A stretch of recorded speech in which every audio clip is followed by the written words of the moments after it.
কেমন আছেন আপনারা সবাই? আমি অনন্যা, অনন্যার ব্লগসের আরও একটি ঝাঁ চকচকে নতুন ব্লগে আপনাদের সকলকে জানাই অনেক অনেক অনেক স্বাগত।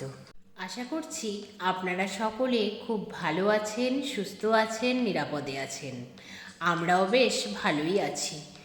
আজ দিনটি শুক্রবার, সকাল এখন 7:30 মতো বাজে।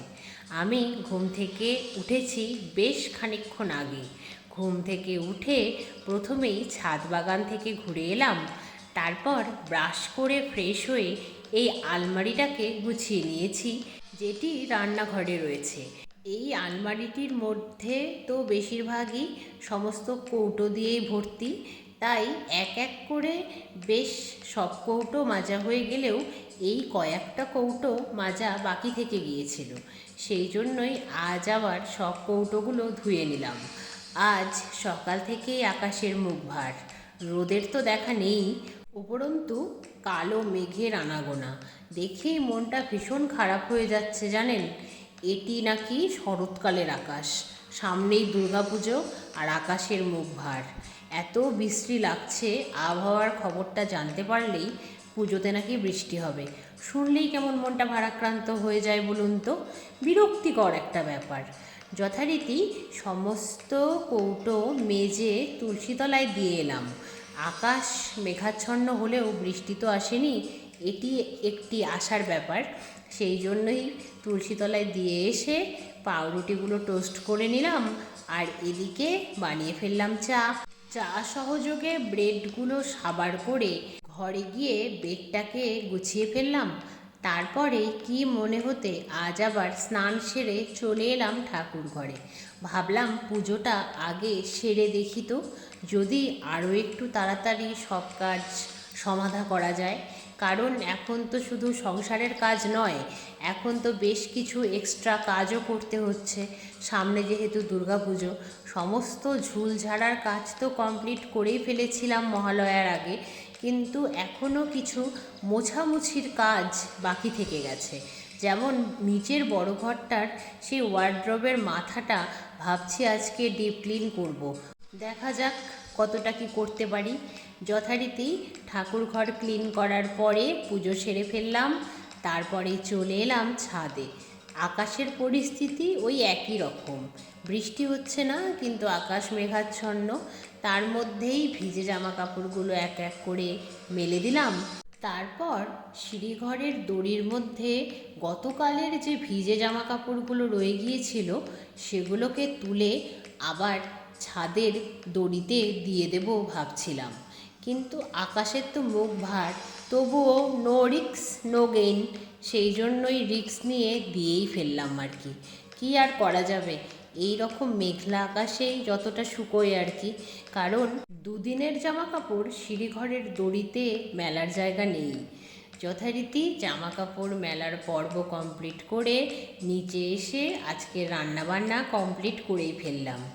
আজকে আর আপনাদেরকে সেভাবে রান্নাটা শেয়ার করতে পারলাম না, তার কারণ ফোনটাতে চার্জ ছিল না।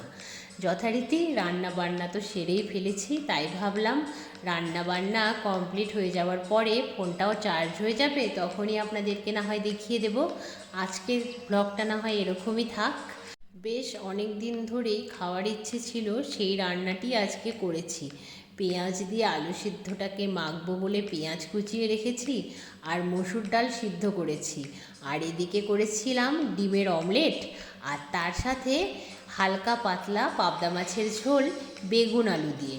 ব্যাস এইটুকুই। আর গতকালের বাটা মাছের একটু ঝোল ছিল, সেটিকে গরম করে নিয়েছি। ব্যাস, আর তার সাথে তো উচ্ছে বেগুন ভাজা, সে তো ম্যান্ডেটরি। রান্নাবান্না কমপ্লিট হয়ে যাওয়ার পরে গ্যাস আর রান্নাঘর ক্লিন করে নিলাম। তারপরে বাবার লাঞ্চের টাইম হয়ে যাওয়াতে বাবাকে লাঞ্চ সার্ভ করে দিলাম।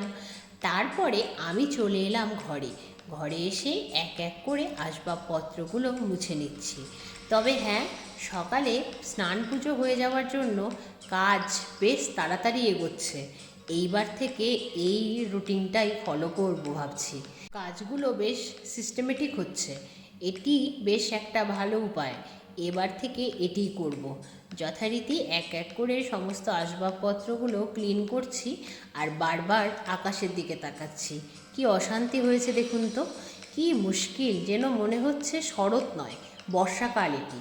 আর যখনই মনে হচ্ছে সামনেই দুর্গাপুজো আর আকাশের এরকম পরিস্থিতি, মনটা এতটাই খারাপ হয়ে যাচ্ছে, হায় ভগবান, এতগুলো নতুন জামা পরবই বা কী করে আর পরে বেরোবই বা কীভাবে।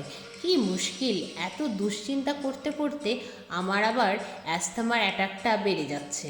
অতিরিক্ত টেনশন করলে আমার আবার ভীষণ শ্বাসকষ্ট হয়। কি আর করা যাবে, যা পরিস্থিতি তাতেই মানিয়ে গুছিয়ে চলতে হবে, কিছু তো করার নেই বলুন। মায়ের শরীর আগের থেকে বেশ খানিকটা ভালো রয়েছে, এটি একটি শান্তির ব্যাপার। কিন্তু মায়ের কোমরের ব্যথাটা খানিক কমলেও মায়ের যে প্রতিটা জয়েন্টে জয়েন্টে ব্যথা, সেই ব্যথাটা রয়েই গেছে।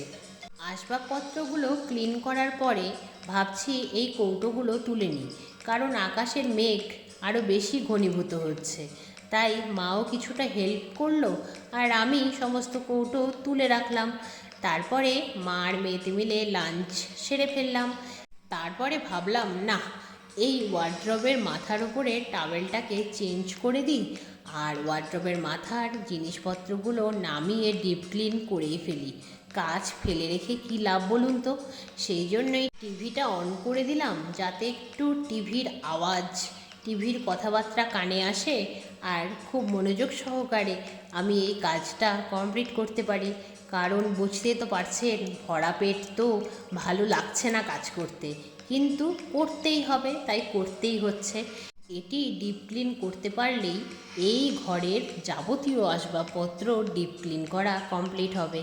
দেখা যাক কতটা কি হয়, তার মধ্যে আবার শ্বাসকষ্টও হচ্ছে, কি আর করা যাবে, কাজ তো করতেই হবে বলুন। তাহলে এই ওয়ার্ড্রব ডিপ ক্লিনের মধ্যে দিয়েই আজকের ব্লগটি এ পর্যন্তই।